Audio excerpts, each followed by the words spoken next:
فأعوذ بالله من الشيطان الرجيم بسم الله الرحمن الرحيم قال الله تعالى في القرآن الحكيم لقد من الله على المؤمنين إذ بعث فيهم رسولا من أنفسهم يتلو عليهم آياته وَيُزَكِّيهِمْ وَيُعَلِّمُهُمُ الْكِتَابَ وَالْحِكْمَةَ وَإِنْ كَانُوا مِنْ قَبْلُ لَفِي ضَلَالٍ مُبِينٍ۔ ہر قسم کی حمد و ثنا، کبریائی، بڑائی اللہ وحدہ لا شریک کی ذات کے لیے، جو اکیلا ہی اس کائنات کا خالق و مالک ہے۔ لاکھوں کروڑوں درود و سلام سید الاولین، امام الانبیاء، فخر الانبیاء، سرتاج رسول جناب محمد الرسول اللہ صلی اللہ علیہ وسلم کی ذات اقدس پر۔ دنیا کی رشد و ہدایت کے لیے اللہ رب العزت نے بے شمار انبیاء کا نزول فرمایا، بے شمار پیغمبر اللہ رب العزت کی طرف سے مبعوث کیے گئے۔ بعض اقوام کے پاس ان کی رہنمائی کے لیے گورو اور مہاتما بھی بھیجے گئے، لیکن کسی قوم کا ہادی، کسی قوم کا پیشوا اور رہنما ایسا نہیں تھا کہ جو اپنے آنے والی نسل کو ایک بہترین نمونہ دے کر جا سکے، ایک مکمل نظام حیات دے کر جائے، کہ جو آپ علیہ الصلاۃ والسلام اپنی امت کو بلکہ قیامت تک آنے والے مسلمانوں کو دے کر گئے تھے۔ یہ آپ علیہ الصلاۃ والسلام کا ہی خاصہ تھا۔ اس سے پہلے جتنے بھی انبیاء اور رسول بھیجے گئے وہ خاص ایک قوم کے لیے بھیجے جاتے، اور ان کی تعلیمات بھی صرف چند احکامات کے اوپر مشتمل ہوا کرتی تھی۔ سیدنا عیسیٰ علیہ الصلاۃ والسلام کو دیکھا جائے، ان پر عبادات کا طریقہ تو نازل ہوا، لیکن انہوں نے شادی نہیں کی۔ شادی کے بعد والے احکامات اور تعلیمات وہ اپنی قوم کو نہیں دے کر گئے۔ وہ ایک بہترین حکمران نہیں تھے، بلکہ حکمرانی تو ان کے ساتھ اس کا تعلق ہی کوئی نہیں تھا۔ آپ علیہ الصلاۃ والسلام کی سیرت کو دیکھا جائے، آپ علیہ الصلاۃ والسلام کی سیرت سے اگر کوئی تاجر فائدہ اٹھانا چاہے فائدہ اٹھا سکتا ہے۔ آپ علیہ الصلاۃ والسلام کی سیرت سے کوئی مزدور فائدہ اٹھانا چاہے، کوئی جج، کوئی مجرم، حتیٰ کہ کوئی طبیب فائدہ اٹھانا چاہے، کوئی مریض فائدہ اٹھانا چاہے، آپ علیہ الصلاۃ والسلام ہر ایک کے لیے احکامات کو بیان کر کے چلے گئے۔ کوئی سخی آپ علیہ الصلاۃ والسلام کی سیرت کا مطالعہ کرے، کوئی گداکار مطالعہ کرے، کوئی باپ آپ علیہ الصلاۃ والسلام کی سیرت کا مطالعہ کرے، یا کوئی اولاد سیرت کا مطالعہ کرے، سب کے لیے آپ علیہ الصلاۃ والسلام اپنے احکامات کو چھوڑ کر گئے۔ اور یہ بھی آپ علیہ الصلاۃ والسلام کا خاصہ ہے کہ اپنوں نے تو لکھا، لیکن بیگانوں نے جس قدر آپ علیہ الصلاۃ والسلام کی سیرت پر کتابیں لکھی، کسی اور آدمی کے اوپر ایسی کتابیں نہیں لکھی گئی۔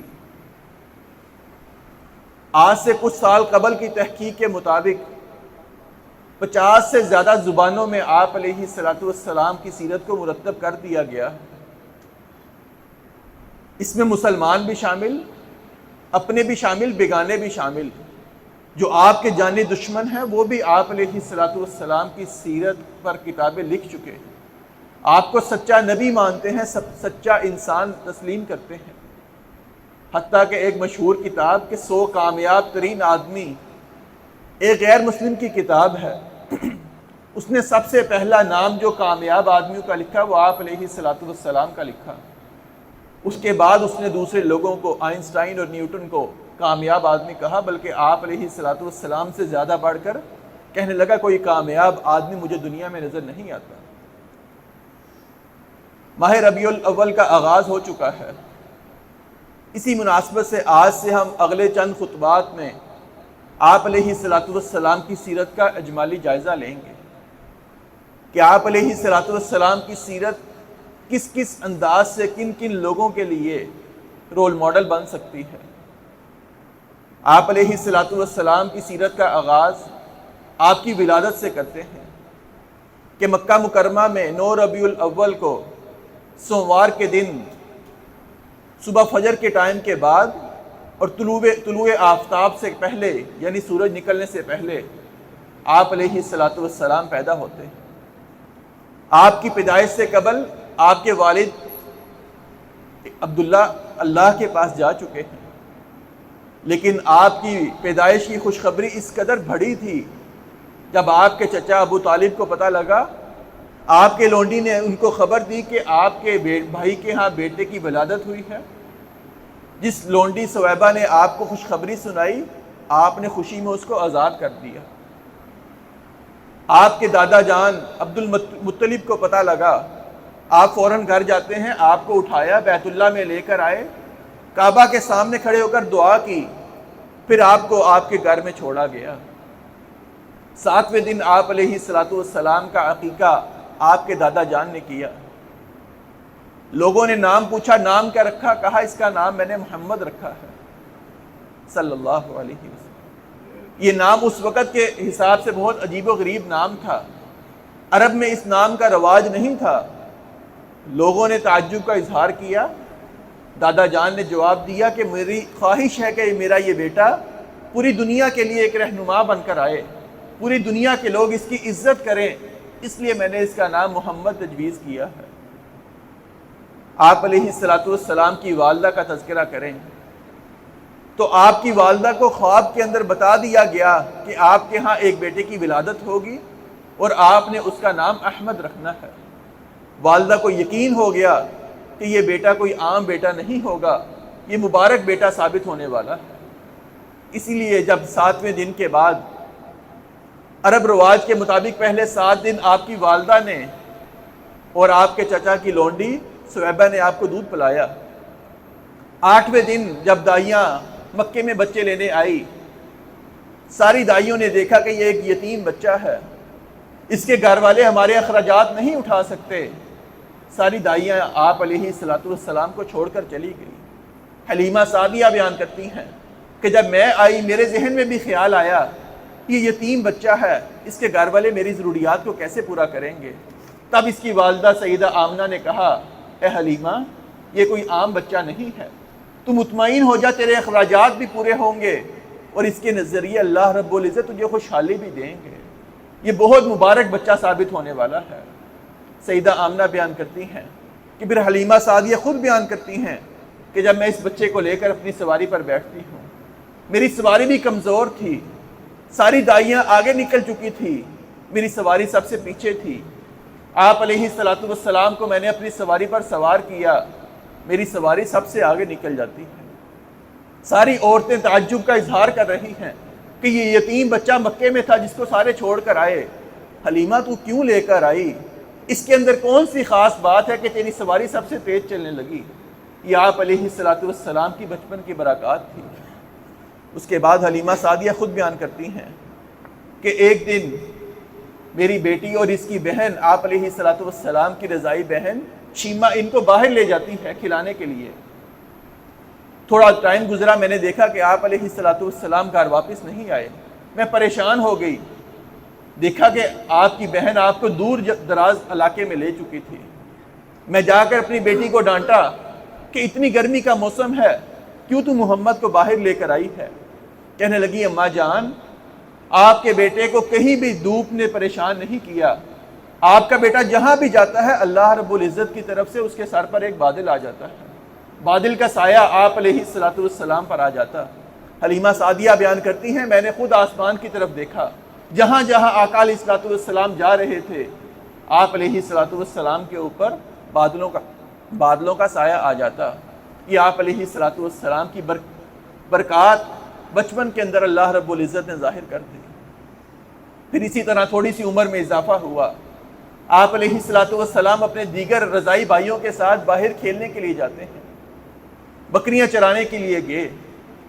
ایک بھائی نے آ کے خبر دی کہ اماں جان وہ مکے والا بھائی، وہ جس کا نام احمد ہے، جس کو محمد کہتے ہیں، اس کو جنگل کے اندر شہید کر دیا گیا ہے۔ سیدہ حلیمہ سعدیہ بیان کرتی ہیں میرے قبیلے کے لوگ پریشان ہو گئے، ہم سارے بھاگ کر جاتے ہیں کہ آپ علیہ السلام کو شہید کر دیا گیا۔ آپ علیہ السلام صحیح سلامت کھڑے ہیں، حیران کھڑے ہیں، پریشان کھڑے ہیں۔ پوچھا بیٹا کیا ماجرا ہے؟ کہا آسمان سے 2 آدمی آئے تھے، سبز ریشمی لباس انہوں نے پہنا تھا، میرے پاس آئے، مجھے زمین پر لٹایا، ان کے پاس ایک تھال بھی تھا، مجھے لٹانے کے بعد میرا سینہ چاک کیا گیا، میرے دل کو نکال کے اس پانی کے اندر دو دیا گیا، اس کے بعد انہوں نے میرے سینے کو سلائی لگا دی، اس کے بعد وہاں سے چلے جاتے ہیں۔ اور سیدہ حلیمہ سعدیہ بیان کرتی ہیں اس وقت آپ کے ہاں کستوری کی خوشبو آ رہی تھی۔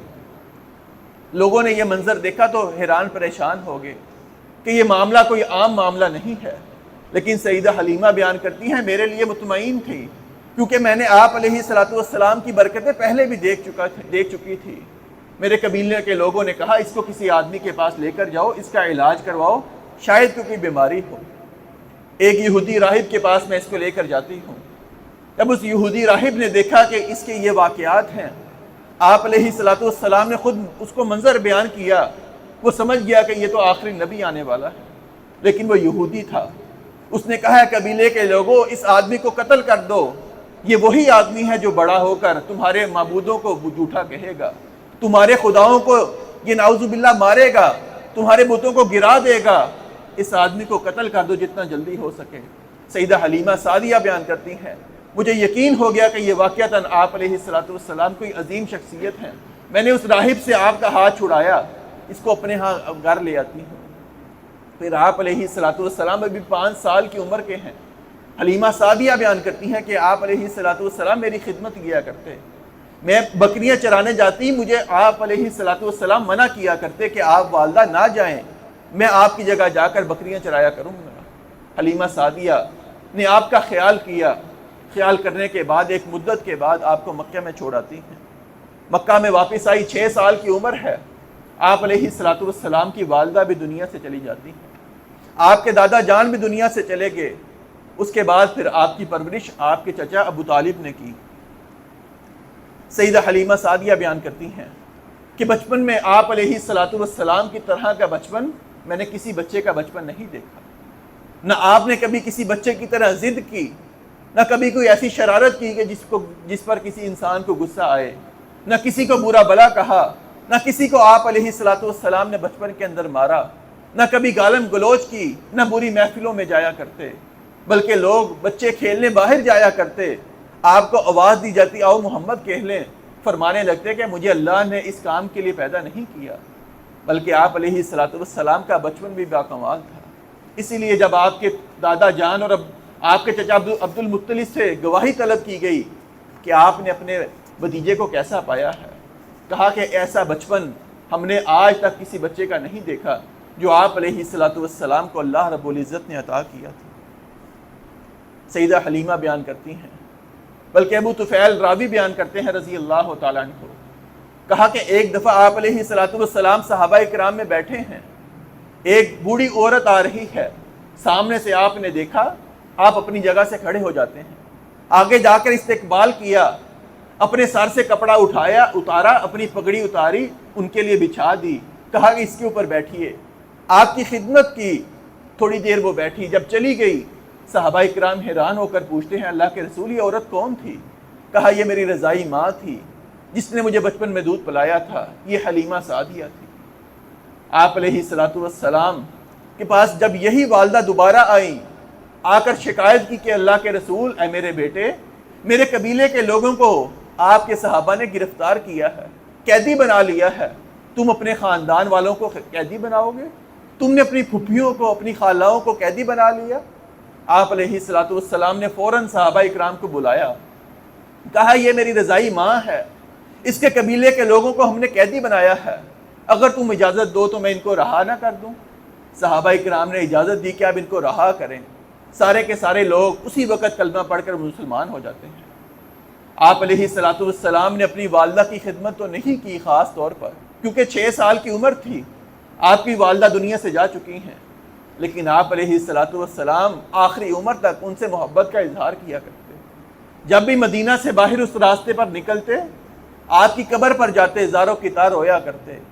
صحابی بیان کرتے ہیں ایک دفعہ ہم صحابہ بھی ساتھ تھے، آپ راستے میں جا رہے تھے، راستے سے الگ ہوئے، ایک قبرستان میں گئے، وہاں پر ایک قبر تھی، آپ نے جا کر زار و کتار رونے لگے، وہاں پر بیٹھ گئے، روتے رہے۔ صحابہ اکرام بیان کرتے ہیں آپ کی حالت ہم سے دیکھی نہ گئی، صحابہ اکرام بھی رونے لگے۔ تب تھوڑی دیر کے بعد آپ علیہ الصلوۃ والسلام خاموش ہوئے، پوچھا آقا یہ کس کی قبر ہے؟ کہا یہ میری ماں آمنہ کی قبر ہے، میں نے بچپن میں ماں آمنہ کے ساتھ تھوڑا سا وقت گزارا تھا۔ آپ علیہ الصلوۃ والسلام کی والدہ آمنہ اپنے شوہر عبداللہ کی قبر پر آئی تھی، لیکن واپسی پر صحت نے ان کا ساتھ نہ دیا، زندگی وفا نہ کر سکی، راستے میں وفات پا جاتی ہیں۔ اور اس وقت آپ کے ساتھ ام ایمن جو آپ کے والد کی لونڈی ہوا کرتی تھی وہ بھی سفر میں ساتھ تھی۔ آپ علیہ الصلوۃ والسلام نے اس کا بھی بہت خیال رکھا کہ بچپن میں یہ میری خدمت کیا کرتی تھی۔ آپ علیہ الصلوۃ والسلام ان کے گھر جایا کرتے، ام ایمن کو آپ امی بعد امی کہہ کر پکارا کرتے کہ میری ماں کے بعد یہ میری ماں ہوا کرتی تھی، اس نے مجھے ماں کی طرح محبت دی۔ یہ آپ علیہ الصلوۃ والسلام نے اپنے بچپن کے اندر کے واقعات خود بیان فرمائے۔ اور آج کا بچپن اگر کسی نوجوان کا دیکھا جائے، اور بالخصوص کسی یتیم بچے کا بچپن دیکھا جائے، یتیم بچوں کے بارے مشہور ہو جاتا ہے کہ ان کا اخلاق بدترین اخلاق ہوتا ہے، یہ زمانے کے بدترین لوگ بن جاتے ہیں۔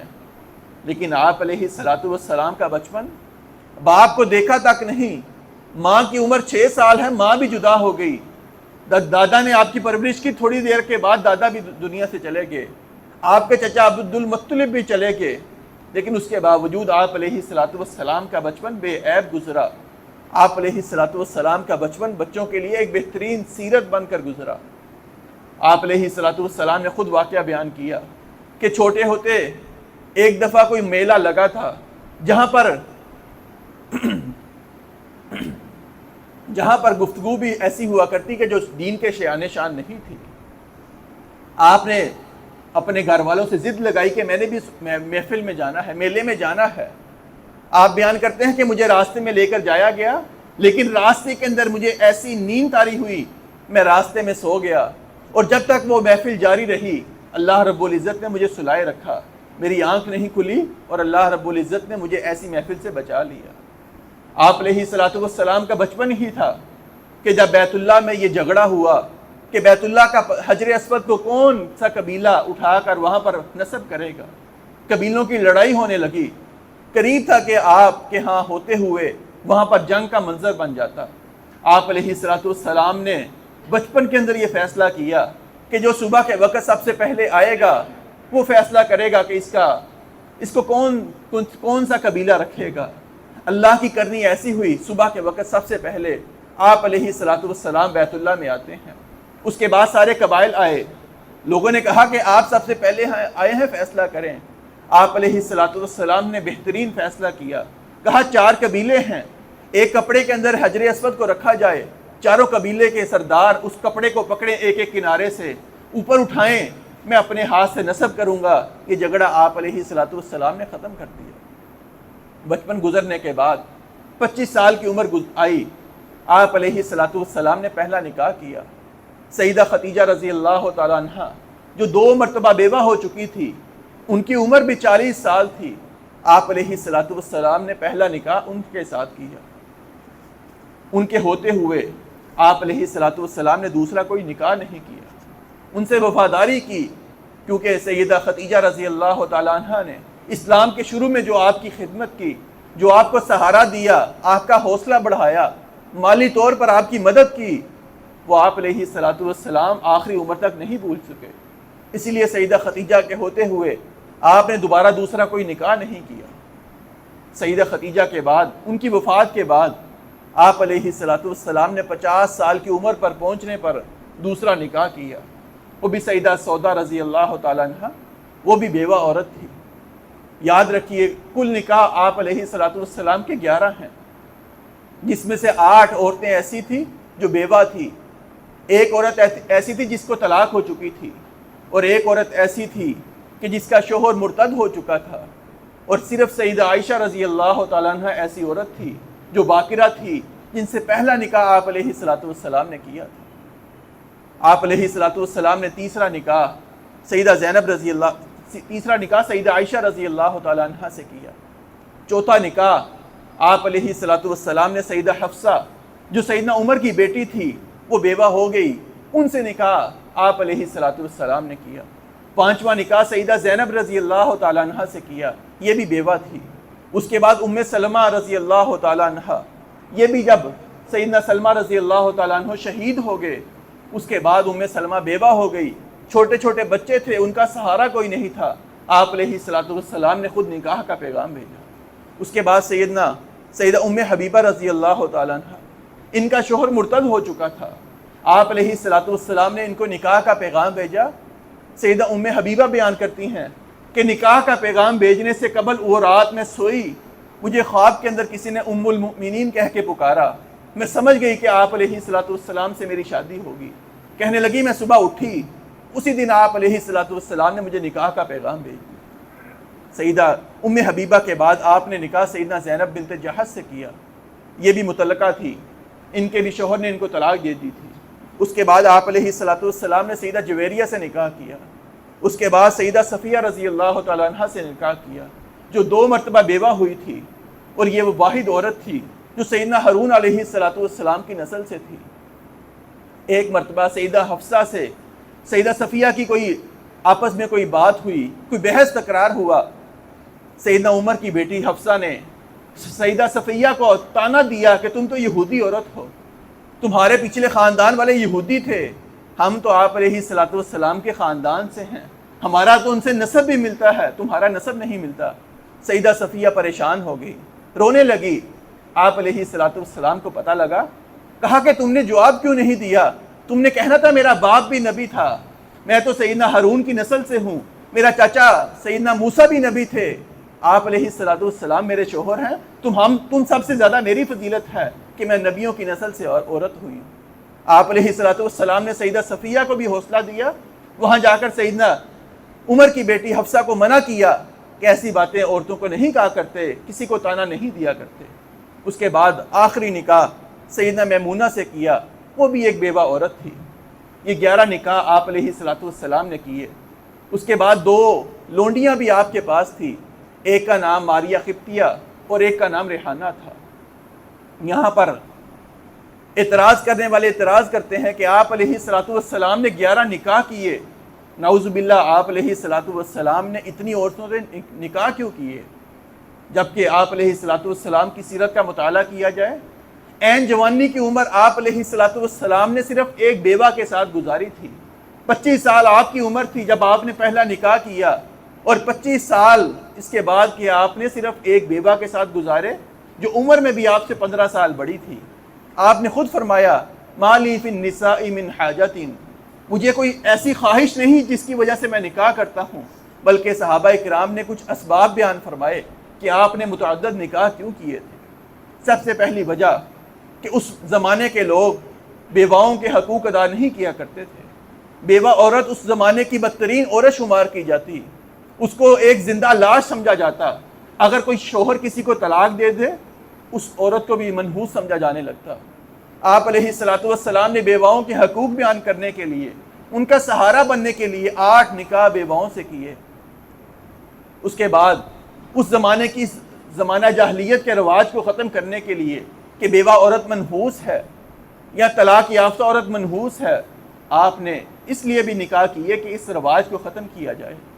آپ کے اس نکاح کے فوائد یہ بھی تھے کہ آپ نے مختلف قبائل کی عورتوں سے نکاح کیا تاکہ وہ قبیلے والے آپ کا احترام کریں۔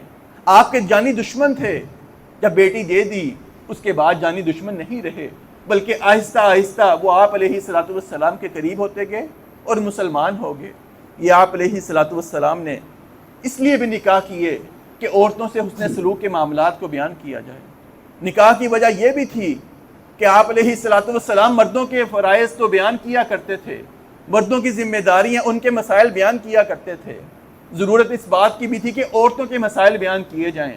عورتوں کے مسائل بیان کرنے کے لیے آپ علیہ الصلوۃ والسلام سے صرف آپ کی ازواج سوال کیا کرتی تھی، آپ کی ازواج ہی آپ کے گھریلو مسائل بیان کیا کرتی، عورتوں کے مسائل بیان کیا کرتی۔ آپ نے نکاح اس لیے بھی کیے کہ زیادہ سے زیادہ عورتیں آپ سے تعلیمات حاصل کر سکیں، امت کی عورتوں کی رہنمائی کر سکیں۔ یہی وجہ تھی کہ سیدہ عائشہ رضی اللہ عنہا کہ عورتوں میں سب سے زیادہ روایات 2210 روایات سیدہ عائشہ سے ہیں، اور آپ کو امت کی عورتوں کا سردار کہا جاتا ہے۔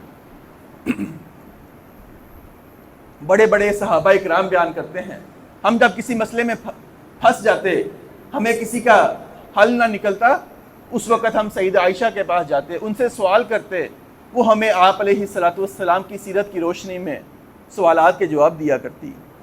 آپ علیہ السلام نے عورتوں سے نکاح اس لیے بھی کیے کہ جس حدیث میں آپ علیہ السلام نے فرمایا خیرکم خیرکم لأہلہ وانا خیرکم لأہلہ، فرمایا کہ سب سے بہترین تم میں سے وہ ہے جو اپنے گھر والوں کے ساتھ بہترین ہو۔ یاد رکھو میں محمد اپنے گھر والوں کے ساتھ سب سے بہترین ہوں۔ آپ علیہ السلام نے 11 عورتوں سے کس انداز سے حسن سلوک کیا کہ سب کے حقوق کا بھی خیال رکھا، کسی کے ساتھ ایسا معاملہ نہیں کیا کہ دوسری عورت کو کوئی اعتراض بنتا ہو، سب کے حقوق پورے ادا کیے۔ جو وظیفہ ایک گھر میں دیتے وہی وظیفہ دوسرے گھر میں دیتے۔ آپ نے اپنی باریاں بنائی تھی کہ ایک دن ایک عورت کے رات اس عورت کے گھر گزارنی ہے، اگلی رات دوسری عورت کے گھر گزارنی ہے۔ آپ نے اپنی باریاں شیڈول مرتب کیا ہوا تھا۔ سفر کا معاملہ ہوتا، آپ علیہ السلام قرعہ ڈالتے، اپنی بیویوں کے نام پر پرچی ڈالتے، جس عورت کا نام آ جاتا وہ سفر میں آپ علیہ السلام کے ساتھ جایا کرتے۔ لیکن آپ علیہ السلام نے اپنی بیویوں سے محبت کا اظہار بھی کیا۔ ام حبیبہ بیان کرتی ہیں رضی اللہ عنہ کہ میرے بھائی سیدنا معاویہ جن سے مجھے بہت محبت تھی، ایک دن میرے گھر آئے، میں ان سے ہنسی مذاق کر رہی ہوں، ان سے باتیں کر رہی ہوں۔ آپ علیہ السلام گھر تشریف لائے، کہا ام حبیبہ کہ تجھے اپنے بھائی سے بہت محبت ہے؟ کہا اللہ کے رسول مجھے اپنے بھائی سے بہت محبت ہے۔ کہا ام حبیبہ سن لے، اگر تو اپنے بھائی سے محبت کرتی ہے میں بھی پھر تیرے بھائی سے محبت کرتا ہوں۔ سیدہ ام حبیبہ بیان کرتی ہیں اس دن مجھے بہت خوشی ہوئی کہ میرے گھر والوں کی آپ عزت کیا کرتے ہیں۔ آپ علیہ السلام نے محبت کا اظہار اس انداز سے بھی کیا کہ صحابہ کرام بیان کرتے ہیں آپ سفر میں جاتے، قرعہ ڈالتے، جس بیوی کا نام بھی آتا آپ سواری پر سوار کرنے لگتے، اپنا گھٹنا مبارک زمین پر رکھتے، اپنی زوجہ کو کہتے میرے گھٹنے کے اوپر اپنا پاؤں رکھو، پاؤں رکھنے کے بعد آپ کو سواری پر سوار کیا جاتا۔ سیدہ عائشہ بیان کرتی ہیں ایک دن آپ علیہ السلام گھر میں بیٹھے ہیں، کسی کام میں مصروف ہیں، میں نے اچانک دیکھا کہ آپ علیہ السلام کے چہرہ انور پر پسینہ آیا ہے، آپ کے ماتھے پر پسینہ آیا ہے، پسینے کے بعد آپ کا ماتھا چمکنے لگا، میں حیرت سے دیکھنے لگی، حیران ہو کر دیکھنے لگی۔ آپ علیہ السلام نے مجھے دیکھا، کہا عائشہ کیا دیکھتی ہو؟ کہا اللہ کے رسول آپ کے چہرہ انور پر پسینہ آیا ہے اور آپ کا چہرہ چمک رہا ہے۔ کہا مجھے وہ ایک شعر یاد آ رہا ہے۔ کہا کون سا شعر؟ سیدہ عائشہ رضی اللہ تعالیٰ عنہ نے شعر پڑھا، فَإِذَا نَظَرْتُ إِلَىٰ أَسِيرَةِ وَجْهِهِ بَرَقَتْ كَبَرْقِ الْعَائِزِ الْمُتَحَلِّلِ۔ اے اللہ کے رسول جب آپ کے چہرے کو دیکھتی ہوں مجھے یوں معلوم ہوتا ہے کہ کالے بادلوں سے اللہ رب العزت نے چاند کو میرے سامنے کر دیا ہے۔ آپ علیہ السلام نے یہ شعر سنا، اپنے کام کاج سے فارغ ہوئے سامان سائڈ پہ رکھا، سیدہ عائشہ کے ماتھے کا بوسہ لیا، کہا عائشہ جتنی خوشی تجھے مجھے دیکھنے پر ہوئی تھی تیرا شعر سننے کے بعد اس سے زیادہ خوشی مجھے آج ہوئی ہے کہ تو نے میری تعریف کی ہے، میری عزت کی ہے، مجھ سے محبت کا اظہار کیا ہے۔ آپ علیہ السلام کی ازواج ایک دوسرے سے بھی بہت محبت کیا کرتی ہیں، حالانکہ ہمارے معاشرے میں بھی اور عرب معاشرے کا رواج تھا کہ ایک عورت دوسری عورت کو پسند نہیں کرتی، لیکن آپ علیہ السلام نے اپنی ازواج کی ایسی تعلیمات کا انتظام کیا، ایسی تربیت کی کہ سوکن بھی دوسری سوکن سے محبت کرنے لگی۔ کبھی کبھار معاملات کا خراب ہو جانا کوئی عام سی بات ہے، کوئی معمولی بات ہے، لیکن عمومی طور پر دیکھا جائے سیدہ عائشہ رضی اللہ تعالیٰ عنہ بیان کرتی ہیں کہ سیدہ جویریہ جو کہ ام المؤمنین ہیں، کہا کہ میں نے جویریہ سے بڑھ کر کوئی عورت ایسی نہیں دیکھی جو اپنے قبیلے والوں کے لیے برکت کا باعث بنی ہو۔ سیدہ زینب کے بارے سیدہ عائشہ کا فرمان ہے، کہا کہ سیدہ زینب سے بڑھ کر میں نے نیک عورت کوئی نہیں دیکھی، یہ اللہ سے بہت ڈرنے والی ہے، بہت زیادہ سچ بولنے والی ہے اور بہت زیادہ صدقہ کرنے والی ہے۔ یہی وہ عورت تھی کہ آپ علیہ الصلوۃ والسلام نے جب وفات پانے لگے اس سے پہلے اس کا اظہار کیا. پوچھا کہ اللہ کے رسول ازواج میں آپ سے پہلے کون ملے گا؟ کہا کہ جس کے ہاتھ سب سے لمبے ہوں گے. سیدہ عائشہ بیان کرتی ہیں ہم نے ازواج میں آپس میں ایک دوسرے کے ہاتھ کی پیمائش کی کہ کس کے ہاتھ لمبے ہیں، لیکن سیدہ زینب سب سے پہلے دنیا سے چلی گئی. پھر ہمیں معلوم ہوا کہ ہاتھ لمبے سے مراد زیادہ صدقہ کرنا تھا. سیدہ زینب بہت زیادہ صدقہ کیا کرتی تھی. سیدہ عائشہ بیان کرتی ہیں کہ حضرت صفیہ جو آپ علیہ الصلوۃ والسلام کی زوجہ تھی، کہا کہ ان سے بہترین کھانا پکانے والا کوئی نہیں تھا. حضرت سودا کے بارے کہتی ہیں کہ سودا بہت تیز عورت تھی لیکن مجھے بہت محبوب تھی، مجھے بہت پیار تھا سیدہ سودا سے. اور سیدہ خدیجہ کے بارے میں بیان کرتی ہیں کہا کہ مجھے کسی عورت پر رشک نہیں آیا لیکن جتنا رشک مجھے سیدہ خدیجہ پہ آیا کہ آپ علیہ الصلوۃ والسلام کے پاس 9 بیویاں ایک وقت میں موجود ہیں لیکن آپ 9 بیویوں کے باوجود اظہار کرتے سیدہ خدیجہ کی محبت کا اظہار کیا کرتے. کہا کرتے کہ جب مجھے مکے والوں نے نقصان پہنچایا، میرا انکار کیا، سیدہ خدیجہ اکیلی ہوا کرتی تھی جو میرا اظہار کیا کرتی، جو مجھے حوصلہ دیا کرتی، مجھے نبی مانا کرتی تھی، میرے اوپر مال نچھاور کیا کرتی تھی. آپ نے محبت کا اظہار اس انداز سے بھی کیا کہ سیدہ عائشہ بیان کرتی ہیں کہ آپ علیہ الصلوۃ والسلام مدینہ میں آنے کے بعد بھی جب بھی قربانی کا گوشت ہوتا یا گھر کے اندر سالن پکتا، آپ کہا کرتے خدیجہ کی سہیلیوں کو بھی سالن پہنچاؤ، یہ خدیجہ کی سہیلیاں ہیں، مجھے خدیجہ سے بہت محبت ہے. یہ آپ علیہ الصلوۃ والسلام نے اپنی ازواج سے محبت کا اظہار کیا.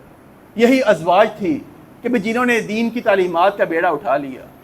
آپ علیہ الصلوۃ والسلام کے چلے جانے کے بعد سیدہ عائشہ رضی اللہ تعالیٰ عنہ نے اپنے آپ کو دین کی تعلیمات کے لیے مصروف عمل کر لیا.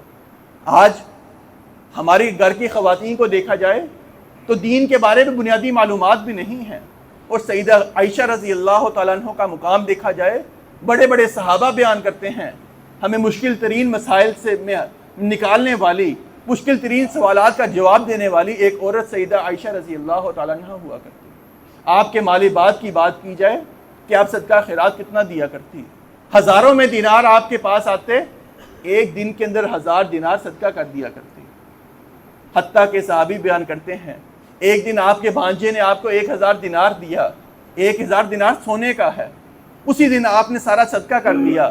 شام کا وقت آیا، کہا کہ گھر کھانے کے لیے کچھ ہے؟ لونڈی نے کہا کہ تھوڑا سا بچا لیتی، گھر کے اندر کھانے کے لیے کچھ نہیں. کہا میرے ذہن میں خیال بھی نہیں آیا کہ کچھ کھانا بھی ہے، چلو پانی کے ساتھ خشک روٹی کھا لیں گے، اللہ کا دیا ہوا مال تھا، اللہ کے لوگوں میں تقسیم کر دیں. یہ سیدہ عائشہ رضی اللہ تعالیٰ عنہ کی محبت تھی. اور اسی وجہ سے آپ علیہ الصلوۃ والسلام نے امت کی خواتین کو بھی درس دیا تھا کہ تعلیمات، علم جو ہے اس کو حاصل کیا جائے. دین کا علم حاصل کرنا ہر آدمی کے اوپر ضروری ہے. ضروری نہیں کہ آپ مکمل کورس کریں، مکمل کوئی 7-8 سال کا کورس کریں، لیکن دین کی بنیادی تعلیمات، نماز کا ترجمہ، قرآن کریم کو اچھے انداز سے پڑھنا، اس کے مفہوم کو سمجھنا، بنیادی معلومات کے متعلق آپ علیہ الصلوۃ والسلام کے فرامین کو یاد کرنا، یہ ہر آدمی کے لیے ضروری ہے. افسوس کے ساتھ کہنا پڑتا ہے آج تو مردوں کو بھی وہ احکامات بنیادی طور پر نہیں آتے جو اس وقت کی خواتین کو عام طور پر آیا کرتے تھے. ضرورت اس بات کی ہے، سیرت النبی صلی اللہ علیہ وسلم کا پیغام یہی ہے کہ آپ علیہ الصلوۃ والسلام کی سیرت کا مطالعہ کرتے ہوئے، آپ کی ازواج کا مطالعہ کرتے ہوئے یہ بات یقین کے ساتھ کہی جائے، اس کا ارادہ کیا جائے کہ جو زندگی گزر گئی، آج کے بعد ہم خود بھی دین کی تعلیمات کو حاصل کریں گے، اپنے گھر والوں کے لیے بھی اہتمام کریں گے کہ وہ دین کی بنیادی تعلیمات کو ضرور حاصل کریں. اللہ تعالیٰ سے دعا ہے اللہ رب العزت ان باتوں پر عمل کرنے کی توفیق عطا فرمائے. وآخر دعوایا ان الحمد للہ رب العالمین.